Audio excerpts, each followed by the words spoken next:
यहाँ का कोई दोष नहीं। हमारे लिए तो यही सौभाग्य का विषय है कि सबसे पहले आप जैसे संत के कारण राम जी के दर्शन हुए, और राम के दर्शन का फल यह है कि हमें आपके जैसे परम संत के दर्शन हुए। ते ही फल कर फल दर्श तुम्हारा, सहित प्रयाग सुभाग हमारा। यह मेरे परम सौभाग्य है भरत भैया, यहाँ कुछ जैसे संत हमारे आश्रम आए। भरत कहते हैं गुरु जी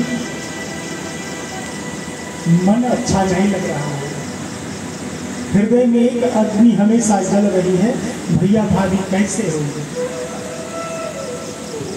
देखिए भरत वह चरित्र है जो अपराधी नहीं है, फिर भी बिना किए अपराध का प्रायश्चित करना चाहता है, वह भरत है।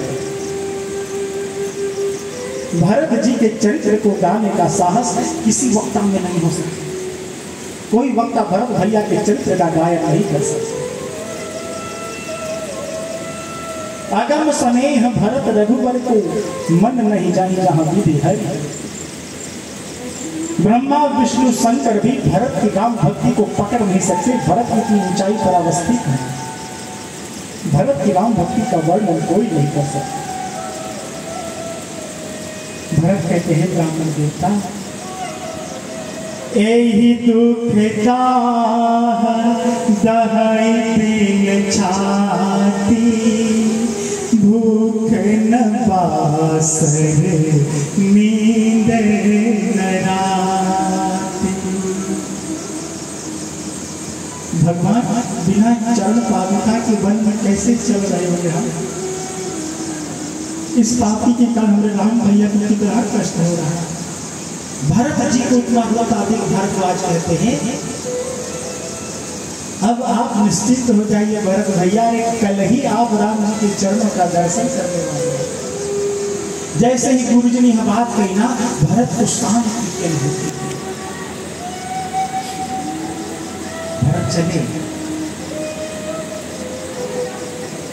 इधर चित्रकूट में मां जानकी को सुबह के समय स्वप्न आया कि भरत भैया आए हैं। शून्य सीय सपन भरे जललोचन, भय सोच बस सोच विमोचन। जो पूरी सृष्टि को सोच से मुक्त करते हैं, जानकी के स्वप्न को सुनकर भगवान की सोच में पड़ गए कि भरत काहे आ रहे हैं।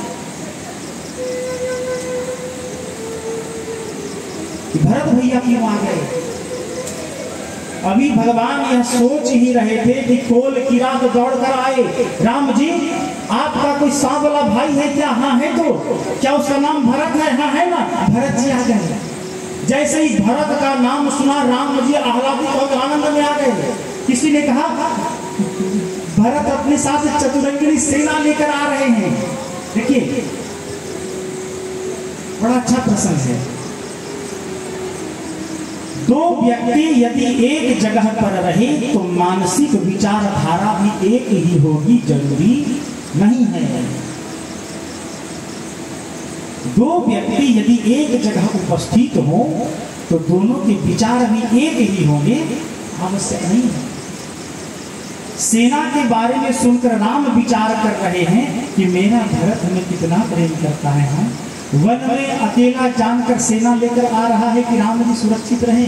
लेकिन जैसे ही लक्ष्मण भैया को पता चला कि भरत सेना लेकर आ रहे हैं, लक्ष्मण क्रोध में आ गए। जाओ सहाय कर शंकर आई,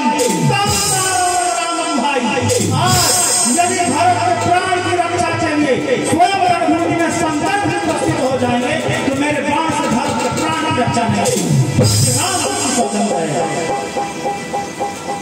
जैसे ही लक्ष्मण ने यह संकल्प लिया, राम जी कांप गए।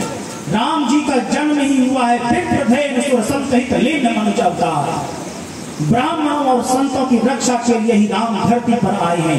लेकिन आज भरत जैसे परम संत के लिए लक्ष्मण वध करने की बात कह रहे हैं, राम कुछ कह नहीं पा रहे हैं। राम भी की कर्तव्य विरूढ़ है। क्या कहें। तब राम कहते हैं लखन तुम्हारे शपथ पीतुआना सुचि सुबंधु नहीं भरत समाना। लक्ष्मण भैया, आप कहते हैं भरत को अयोध्या का राजपद प्राप्त होकर मद हो गया है।